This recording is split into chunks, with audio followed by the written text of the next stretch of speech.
isso que eu sei, quer dizer, então eu fiz 2 edições. A primeira, de A a Z, não deu para caber todo mundo, que é muita gente, né? Aí eu tô fazendo... Pra sorte dos seus advogados, talvez. Eu não ligo para isso, de processo, depois eu falo para você, eu não tenho a menor preocupação com isso. Aí, eu então acho que o de A a Z é um ponto do livro, né? O outro ponto do livro é algo assim que muita gente está chateada, principalmente gente na TV Globo, mas não é nada contra a TV Globo. É o seguinte, não sei se você se lembra, em agosto de 2001, a TV Globo ofereceu para o Brasil um presente de jornalismo investigativo que não foi praticado por ela, foi praticado pela CPI do Congresso, que era aquela CPI da CBF, da Nike, do futebol, você se lembra? Globo Repórter. Globo Repórter. Aquele Globo Repórter mostrou a verdade do futebol, quem é quem, os grandes ladrões do futebol brasileiro, e mostrou fundamentalmente que o maior dirigente do futebol brasileiro é o maior ladrão do futebol brasileiro, o senhor Ricardo Teixeira.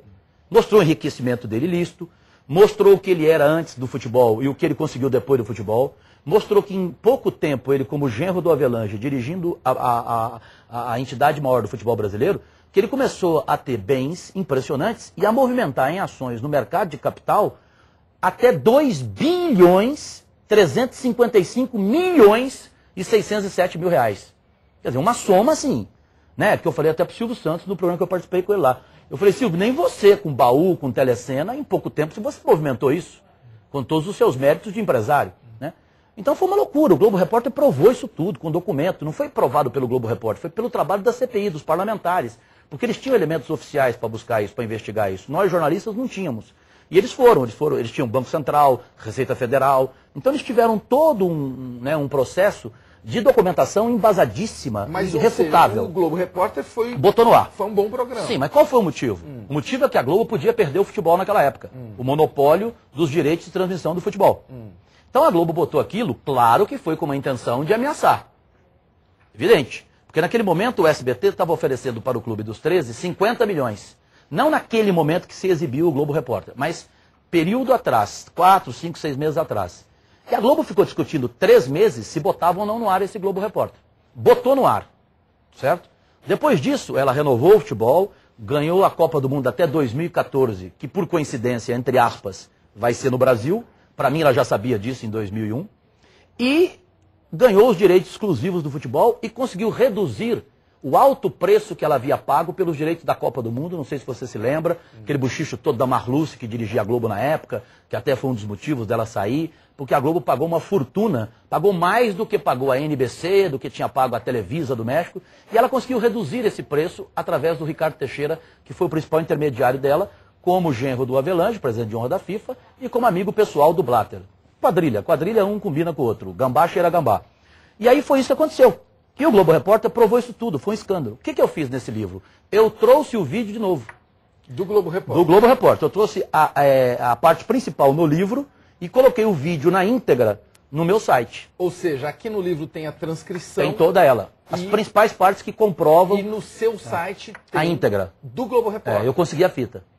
Consegui a fita de uma forma de garimpar mesmo, mas consegui. E botei a fita no ar. Quer dizer, não é nada contra a Rede Globo. Mas acontece que depois desse fato, Tassi, nunca mais a maior parte da imprensa discutiu esse assunto. Com raríssimas exceções, 3 jornais do país voltaram a denunciar o Ricardo Teixeira. Meia dúzia de jornalistas continuou fiscalizando e investigando os podres do futebol brasileiro. Mas a grande imprensa esqueceu esse assunto. E principalmente a TV Globo. Ou seja, você não está falando porque o Brasil ganhou a Copa de 2002. Você não está falando só da Globo. Você está falando que esse assunto, Ricardo Teixeira, não é suficientemente coberto pela imprensa. É isso? Você entendeu? Quer dizer, por um escândalo daquele, não teve sequência? Quer dizer, a investigação tinha que ter sequência. Porque esse homem continua no comando do futebol, está aí até hoje, vai chegar a quase 40 anos de comando do futebol. Quer dizer, todo mundo sabe como é que ele se enriqueceu, nós temos isso em vídeo, com documentos, tudo mostrado. Só para você ter uma ideia, ele pegou um empréstimo no Banco Real de Nova York, pessoa física, em nome do restaurante dele na época, o El Turf, de 2 milhões e 500 mil dólares, foi o empréstimo que ele conseguiu. O próprio Banco Real de Nova York, isso documentado, está no vídeo isso, ele mandou para o Banco Real do Rio de Janeiro uma mensagem da seguinte maneira: se ele não pagar, não se preocupe. não precisa ressarcir a filial americana. Ou seja, foi a primeira vez na história deste mundo que um banco não quis receber uma dívida. Que um banco foi bonzinho. Exato, caramba. Nem banco de praça faria isso. De praça do interior.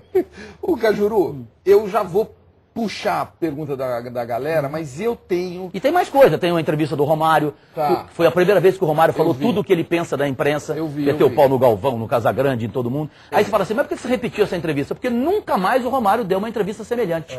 E aposto, nunca mais dará. Até porque agora ele vai ser da imprensa, logo ele vai ser comentarista. Né? Então eu botei essa entrevista, botei a entrevista que eu fiz com a Heloísa Helena, que ela também nunca mais voltou a falar, que ela disse que o Lula te abraça pela frente e manda alguém te esfaquear pelas costas. Ela nunca mais falou isso, Heloísa Helena. Ela falou no momento e numa entrevista comigo. A Hebe Camargo nunca falou que o Maluf já tinha oferecido dinheiro para ela.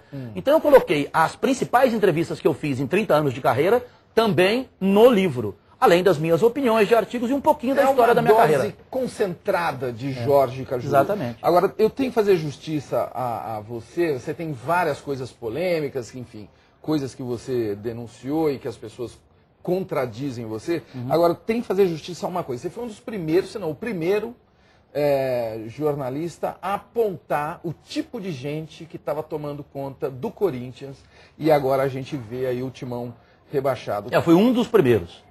Quais... porque a revista Caros Amigos falou, o Lance falou, o Juca Kfouri falou. ênfase, eu diria. Na Folha de São Paulo eu fui o primeiro a escrever. Muita ênfase e durante muito tempo. No dia 26 de janeiro de 2005 eu escrevi Que Artista na Folha. Quais são as principais, segundo a sua cabeça, os principais indícios, as principais provas da má conduta desses senhores que levou o Timão a ser rebaixado?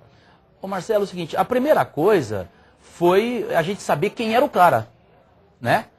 Primeiro o cara era tão picareta, o tal do Kia Jorabichã, e aí aquele negócio do lugar certo, na hora certa, jornalista, você mais do que ninguém sabe disso. Esse cara, antes dele chegar no Corinthians, 6 meses atrás, ele tinha comparecido a uma reunião no SBT, onde eu estava, onde praticamente eu vivia a maior parte da minha carreira, de 30 anos eu trabalhei 15 anos no SBT.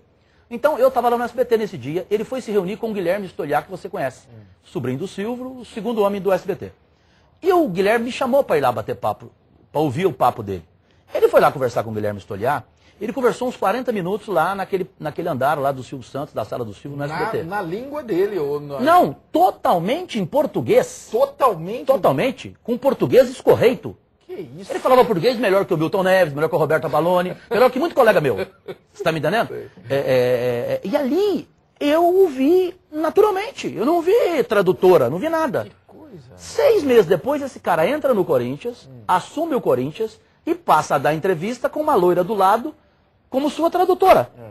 E esses mesmos jornalistas, até os dos que eu citei aqui, nada contra os dois pessoalmente, nem falo mais deles, cada um segue a sua vida, mas na época os dois tratavam o Kia, um chamava de Mister, num programa de televisão, e o outro o chamava de Doutor.